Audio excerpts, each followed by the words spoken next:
In the last day, I've seen everything I believed turned upside down.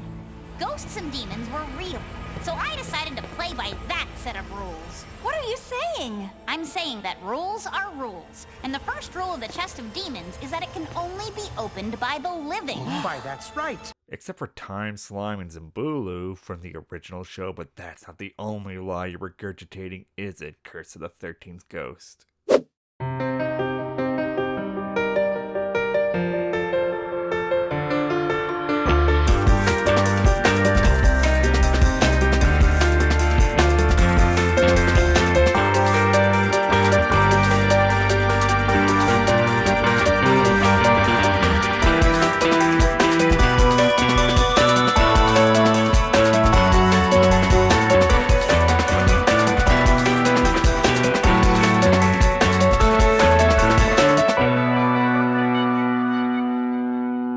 Hi, I'm WHYBOY of ToonGrin, and welcome back to Cartoon Corner. And yup, Scooby-Doo is now 50 years old, joining Mickey Mouse in the Old Animals Club.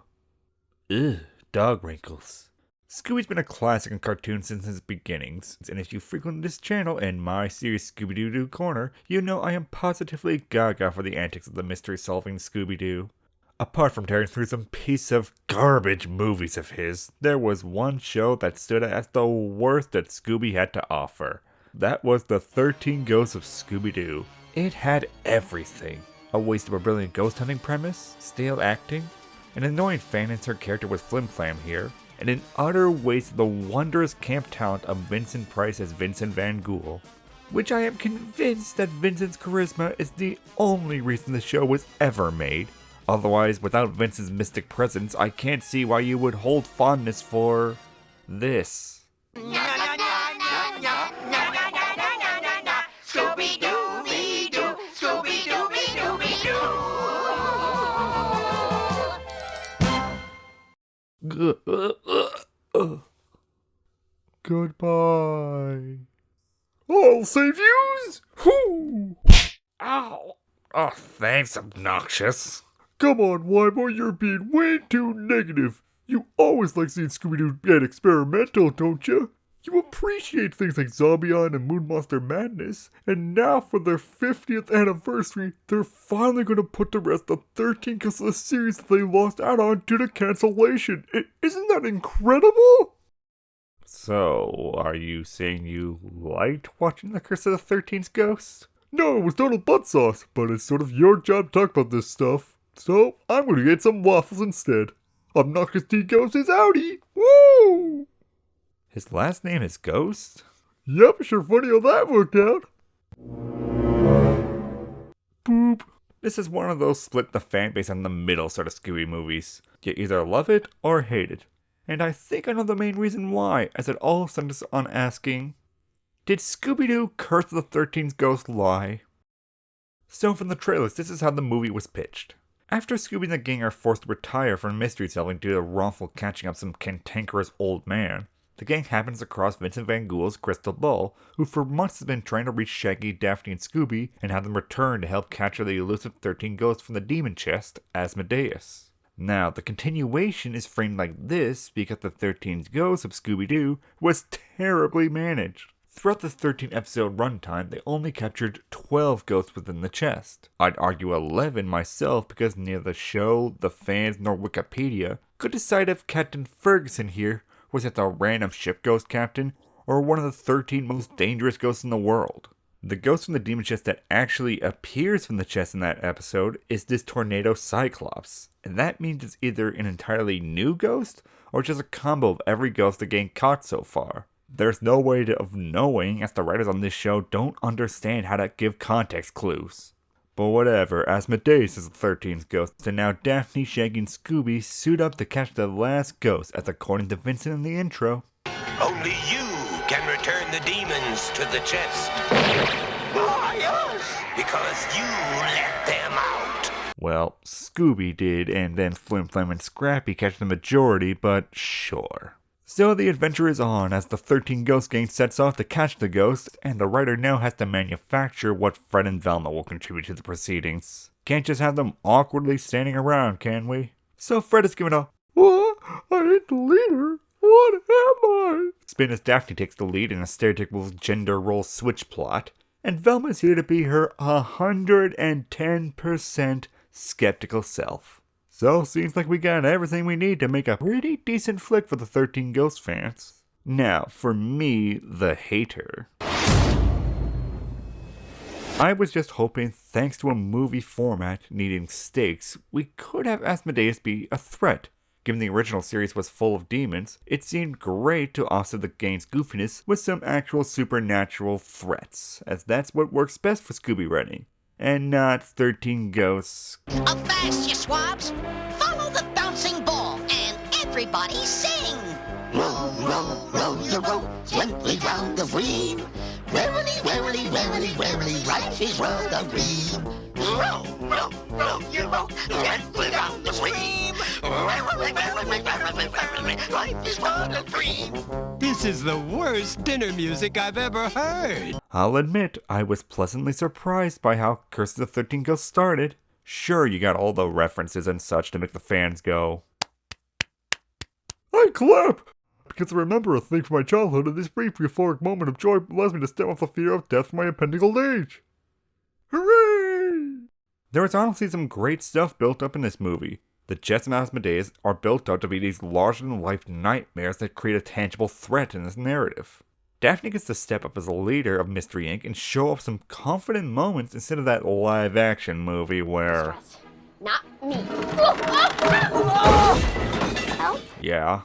And there is even some clever retconning as to why Scooby and Shaggy are such cowards. The whole experience really traumatized Scooby. He almost had a nervous breakdown, so we decided never to bring it up again.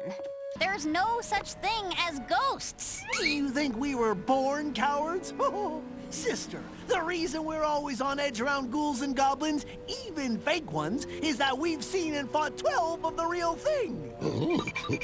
Not to mention, Vincent Van Gogh and Flim Flam stand out as entirely faithful to the original show for the most part. Flim Flam became a teen who rightfully became quite a con man, taking the exploits of his adventures and turning them into a means to make money. And Vincent Van Gogh is as kooky, overdramatic, and punny as always, making the best clips and use of humor the movie has to offer. Daphne, my Air Boo and Boo host just scream-mailed me back on my phone. The package from Shaggy was never delivered by the Ghostal service. What, one too many puns? This actually felt like it was continuing the 13 Ghosts. So we finally get the conclusion to this epic series that only got cancelled after 4 months. That's so very sad. Yeah, I bet as sad as this movie is a big, fat phony. Phony? You're darn right, my real ghost friend. The phoniness starts to reveal itself when we make it clear that in the 13 Ghosts of Scooby-Doo, the ghosts were real.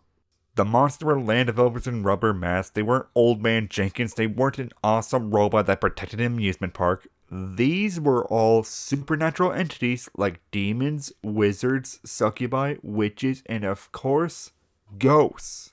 Many of whom had radically dangerous supernatural powers which could alter the fabric of reality and manipulate space and time itself. Now pair that with Velma the Skeptic, who is trying to disprove the idea that supernatural stuff is real. Okay, fine. The 13th ghost turned out to be fake. But what about the first 12?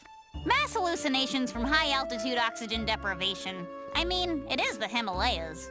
Now, as we should know by now with Loch Ness Monster and Rock and Roll Mystery, Scooby-Doo hates real monsters in his movies ever since Zombie Island. So here comes Velma as the skeptic to try and explain everything away, make things less fun, discrediting her 3 friends' collaborative experiences to such a degree she actually comes off as a stubborn idiot than the smart one of the group. I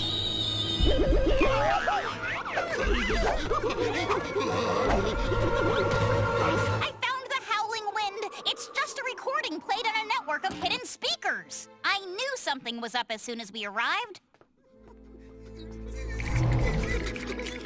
Stop fooling around, you two. Wow, dude! Like we may be chickens, man, but at least we aren't a leech sucking out all the fun. But I get it. The is it real or is it not is a handy open ending that writers can toss into most of these Scooby tales with ease, and Velma is their vehicle for that, where she can explain away all the weirdness with logic and facts that follow the story. But not only should you not be using it as much as you do, writers, hint hint, but especially don't use it on the movie that is meant to cap off this series that was full of real supernatural beings. This is the Curse of the 13th Ghost. That is the show's whole foundation, that the supernatural is real, that the strange, surreal, and demonic are facts of life. Then this movie comes along and Velma is all, Hey guys, ghosts ain't real, so says I, Velma Dunkley, the biggest brain in the room. I solve mystery. really? Having Velma be this dense and brush off everything we saw from a 13-episode series and a film as nothing more than a hoax undermines everything we see and highlights Velma's biggest weakness as a skeptic character. No one knows how to write her as a balanced skeptic. She's either 100% stubbornly sticking to facts, looking for answers, or breaks down into hysterics when she can't explain something. Like, right before the third act, Fred and Velma are off on their own looking for the demon chest when they are pulled up into the fog mysteriously, and they wind up being dropped about 2 mountain ranges over to meet up back with Daphne and the others. This breaks Velma's fragile little mind and makes her believe everything, but makes her shut down, losing all hope. So, what broke her mind really? She and Fred were put on top of the mountain by a ski lift catching their coats. I think a visual is needed for this. Freddy! Freddy, oh my god! Oh my god, Freddy! Freddy! This is a ghost! The ghost has got us, Freddy! Freddy, we gotta do something! This is what it would look like being pulled up the mountain. Attached to her clothing, she'd be able to see what was going on. Even if you took into account she can't see without her glasses. Fred was brought up the mountain the same way too. He could see the chair bringing them up too. For someone who's the skeptic, an easily explainable occurrence sure broke her easily. But Velma is the clear focal point that shows the Curse of the 13 Ghosts' biggest lie. For a movie made for the 13 Ghosts fans, and undoubtedly it was because the 13 Ghosts fans are the ones that are coming back for this sequel, it feels almost ashamed of the story it's continuing. It made Daphne the leader and Fred the bumbling dunce for the girl power quota, even though at most she drove the car and got kidnapped once in the original series, and the movie's execution is insulting at worst and obnoxious at best. Flim Flam, despite the trailers, is barely in the movie, despite being arguably the actual leader in the show. Oh, and if you grew up liking Scrappy, well, I got some news for you. Well, I guess the gang's all here. Except Scrappy. What's a Scrappy? Word to the wise, continuing this hate Scrappy meme kinda perpetuates he'll always be around because you keep bringing him up. But give the movie an iota of credit, they had an interesting idea that they bumbled horribly for the ending too. Turns out the 13th and final ghost was actually Vincent's ancestor, a warlock who turned wicked and lost his soul and became a demon. This idea for a Scooby story sounds awesome. Until it isn't. It isn't? No, obnoxious. It's actually quite obnoxious, actually. Because the entire ending is ruined, as it's incomprehensible on what the actual ending means. So as ghosts aren't real here in this movie, Asmodeus turns out to be Vincent's stage magician partner who faked his death at the beginning of the movie. He disguised himself as Asmodeus and uses stage magic to pose as him to steal then sell the demon chest for profit. Despite knowing anyone who opens it will release ghosts that can destroy the world, because he was there in the beginning, helping Vincent capture the original 13, because they let them out first. Starting the apocalypse, money. Yeah, that's a traditional bad Scooby motive. But even if we ignore that, the story falls apart with this plot twist as it leaves things unexplained. As after escaping and not really explaining how he pulled off faking Asmodeus, which is a pretty blatant misstep there. Like, even the worst Scooby movies do that. The magician hops to his ghost car. Yeah, but he's thwarted thanks to an avalanche. Then the final twist reveals itself as it turns out that avalanche was Vincent's ancestor, who came back as a ghost to save Vincent. As Velma says that based on legend, because of course it's a legend, he seeked redemption, not revenge for being locked in the chest. Few things there. So since the part about Asmodeus becoming a demon, he has been released twice from the chest. First when Vincent let him out, and then again with Scooby. So, did he not want to repent the first time? Did he forget what his own redemption legend was until he was let out the second time? Next, this is the second avalanche caused by this ghost car. So was Asmodeus both these avalanches? Or was he only the avalanche the second time when he shows up as a fart cloud at the end? Thirdly, and most importantly, Velma was lying. Yeah. As she says to Flim Flam. What about all that stuff you said about Azamat Van Ghoul? Those stories have been central to Vincent's entire life. I didn't want to take that away from him. So you made it up. Lying to a centuries-old guy. Nice, Dinkley. But what are we supposed to take from this? Was that Asmodeus we saw? Was it something only Vincent can see? Is he free in the world, or has his spirit ascended? Or was that all crap and the movie is tricking us like Velma tricked Vincent and none of that was real? Or was none of this case real and Asmodeus is just floating about somewhere eating babies or something? You can't pull that is it real or not ending along with its real ending at the same time. You have magic and supernatural stuff in the canon of the movie. Why be ashamed of it? Instead, everything is half-hearted nonsense.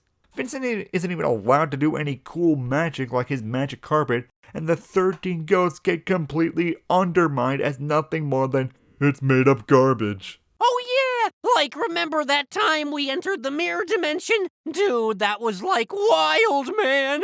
But it turned out that we all had oxygen deprivation hallucinations like Velma said, even though we were in the desert. Yeah, or like that rhyme we entered the Renaissance. Right, Scoob! Or like that bad trip you had to an alternate future where everything was a Mad Max wasteland. And you were a Super Saiyan at one point. Yeah, that was pretty cool. Here's a piece of advice for writers of fantasy, magic, or etc. When you write the story, you make the logic of the world. You set up the rules and what can be bent. Wizards, dragons, and yes, even ghosts can be logical if you frame that as existing within your world. Doing that, you are able to create consistency in your world writing. 13 Ghosts still sucked in terms of that immensely, because even with its own set rules, it broke them pretty apparently from time to time.